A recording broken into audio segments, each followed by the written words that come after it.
오늘 소개해드릴 책은 디즈니의 CEO인 밥 아이거가 쓴 디즈니만이 하는 것이라는 책입니다.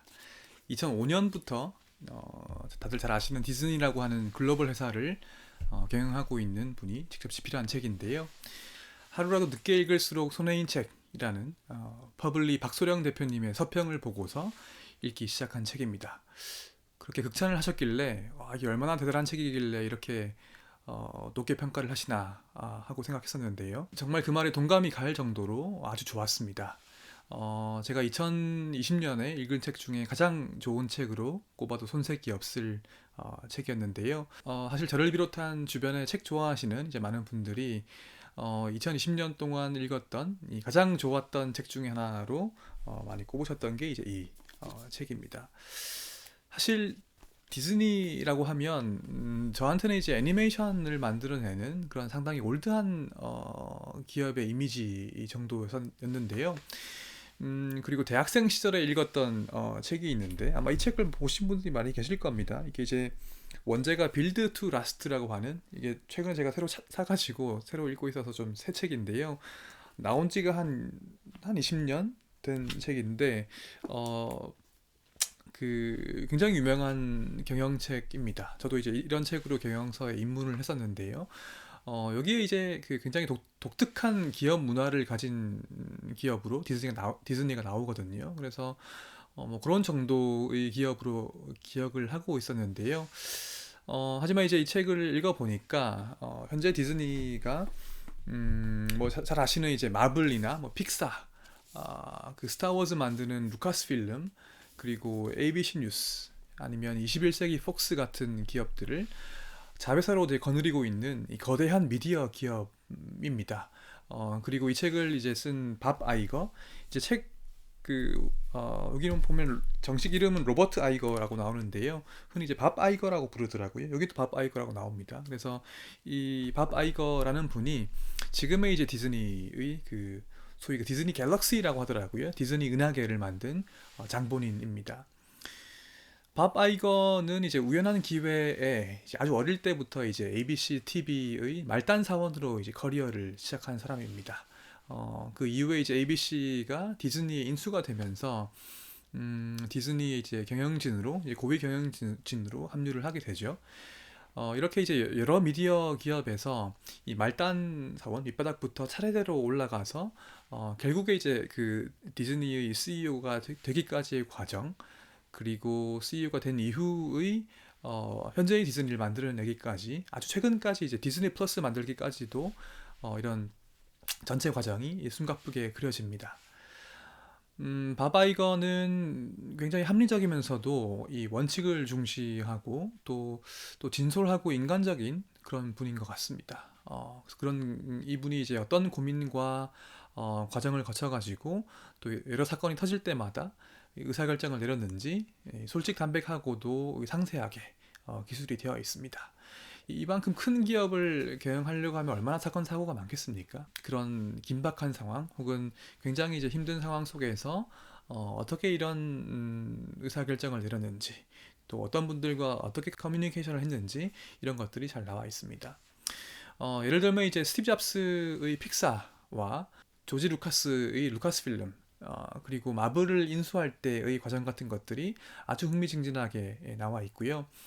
아니면 창업주인 그 월트 디즈니의 가족과 이사회 사이에 분쟁이 일어났을 때 이걸 어떻게 해결했는가 하는 것들, 혹은 이제 이 디즈니의 CEO로 선발되면서 이분이 이제 기업 내부에서 성장을 하면서 CEO가 됐는데 이 사람이 진짜 CEO 감이냐 하는 것들을 검증하기 위해 가지고 상당히 오랜 기간 동안 굉장히 좀 혹독한 과정을 거쳤습니다. 그 과정에서 이제 자존심이 굉장히 상하는 경험을 하기도 했었고요. 그런 이제 이 검증 과정을 거치는 내용들, 그리고 이 핵심 인력이 이 트위터에 이제 인종차별적인 발언을 해가지고서 이 설화를 일으켰을 때, 그리고 이제 원래 픽사의 핵심 인물이었죠. 존 레스터라고 하는 창의성을 지휘하라는 책을 읽어 보신 분들은 존 레시터를 다 아실 텐데, 그분이 이제 디즈니에 합류한 이후에, 그러니까 픽사가 디즈니에 인수 당한 이후에 성추문 때문에 해고를 당합니다. 그래서 그런 과정을 겪었을 때의 이 대처법, 심지어는 이제 사실 이 부분이 이 책의 첫 번째 나오는 그 일화인데요. 그 디즈니랜드의 관람객의 아이가 공원에 그 악어한테 죽임을 당하는 이 아주 끔찍한 일이 벌어졌을 때에 이 CEO로서 어떻게 대처를 했는가 하는 이야기 같은 것들이 나옵니다. 그래서 결국 이 책은 이제 밥 아이거의 경영자로서의 원칙과 사고를 본인의 입을 통해서 들을 수 있다는 것이 가장 큰 장점이라고 할 수 있겠습니다. 특히 많은 분들이 이제 흥미로워 하실 부분들이 이제 픽사를 인수할 때 스티브 잡스와의 일화라든지 이 마블을 인수할 때 마블 CEO인 그 아이크 펄머터와의 일화, 아니면 루카스 필름을 인수할 때 뭐 잘 아시는 이제 그 조지 루카스 스타워즈를 만든 조지 루카스 등과의 일화들이 되게 재미있게 나옵니다. 특히 뭐 저를 포함한 스티브 잡스를 좋아하시는 분들이라면 되게 흥미로워할 일화들이 많이 나오는데요.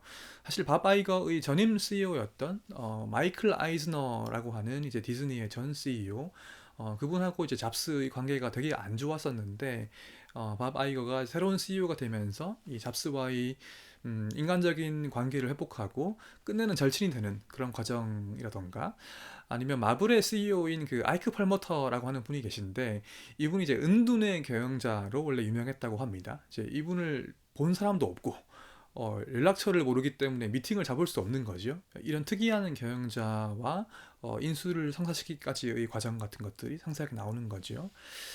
결국에 이제 그 이 밥 아이거가 이런 여러 가지 큰 딜을 성공시킬 수 있었던 비결은 이 상대방에 대한 배려와 존중, 인간적인 관계를 쌓아가는 그런 진솔함 등에 이제 기반한다고 볼 수 있겠습니다. 저는 이제 이 책을 1년 내내 이 글로벌 기업을 성공적으로 이끌려면 이 정도로 성숙한 경영자여야 하는구나 하는 것들을 반복해서 느꼈는데요. 그리고 또 스스로 이제 되게 돌아보면서 반성을 하는 기회도 많이 되었습니다. 이 상황에서 나라면 과연 어떻게 했을까?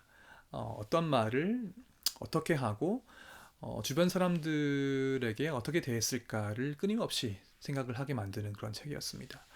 사실 제 주변에도 굉장히 좋은 경영자 혹은 성장해가는 스타트업의 CEO 이런 분들이 많이 계시긴 합니다만은 이렇게 큰 이제 글로벌 기업을 성공적으로 오랫동안 경영을 해왔던 어떤 완성된 경영자의 머릿속을 들여다볼 수 있는 기회는 사실 굉장히 드물죠. 그래서 이런 밥 아이거의 머릿속에 들어가 볼 수 있는 그게 가장 좋았던 점이라고 할 수 있겠습니다.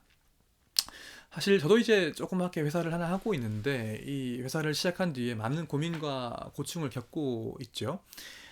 이런 경영서를 이제 읽으면 예전에 보이지 않던 것이 많이 보입니다. 어떤 부분들은 이게 읽으면 읽을수록 고민이 더 더해지기도 하고요. 어떤 부분은 읽는 것만으로도 그 스트레스가 느껴질 그런 정도였습니다. 아까 이제 잠깐 말씀드렸지만 그 악어한테 그 아이가 사고 당하는 뭐 그런 상황에서 굉장히 긴박하게 돌아가는 그런 거 보게 되면 이게 그만큼 이 글로벌 CEO의 시각에 몰입해서 읽다 보니까 그 오히려 스트레스도 받고 그만큼 생생하게 읽을 수 있는 책이었다고 말씀드릴 수 있겠습니다. 사실 이 책은 제가 연속해서 2번 읽었습니다. 너무 재미있고 너무 느끼는 것들이 많아가지고 그래서 이제 앞으로 아마도 몇 번 더 반복해서 읽게 될 것 같습니다. 제가 책을 보면서 인상 깊었던 구절 몇 가지만 읽어드리도록 하겠습니다. 음, 약간의 배려와 존중은 지속적인 영향력을 발휘하지만 그것의 결핍은 종종 엄청난 비용 부담으로 돌아오게 마련이다. 그로부터 수년간 굵직한 인수합병을 통해서 회사를 재정립하고 소생시키는 과정에서 언뜻 진보해 보이는 이 단순한 원칙은 세상에 존재하는 그 어떤 정보 분석 못지않게 중요한 요소로 작용했다. 공감과 존중이라는 토대 위에서 접근하고 관계를 형성하고자 한다면 불가능해 보이는 것도 얼마든지 현실로 바꿀 수 있다. 그리고 픽사와 마블, 루카스필름의 인수를 돌이켜보면 공통점이 하나 있다. 그 회사들 덕분에 디즈니 혁신이 가능했다는 점 외에도 각각의 협상이 단 한 명의 지배적 존재와의 신뢰관계를 구축하는 과정이었다는 점이다. 이번 협상을 매번 협상이 필요한 복잡한 쟁점들이 있었고 길고 긴 시간 동안 밀고 당기는 과정을 거쳐 최종 합의에 도달했다. 그러나 결국 최종적인 계약의 성사 여부는 매번 인간적인 요소에 좌우되었다. 인간적인 진실성이 다른 무엇보다 중요하게 작용했다는 이야기다. 리더는 주변 사람들에게 비관론을 퍼뜨려서는 안 된다. 사기가 급속도로 떨어지기 때문이다. 비관주의자를 따르려는 사람은 아무도 없다. 비관론은 피해망상을 유발하고 그것은 다시 방어적인 태도를 초래하며 그것은 다시 리스크 혐오를 일으킨다. 낙관주의는 당신 자신과 당신을 위해 일하는 사람들에게 대한 신뢰에서 나온다. 상황이 좋지 않은데도 좋다고 말하라는 의미가 아니다.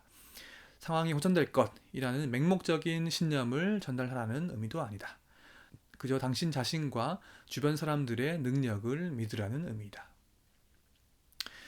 진정한 고결함, 즉 자신이 어떤 사람인지 알고 옳고 그름에 대한 명확한 인식을 토대로 움직이는 것은 리더십의 비밀병기이다.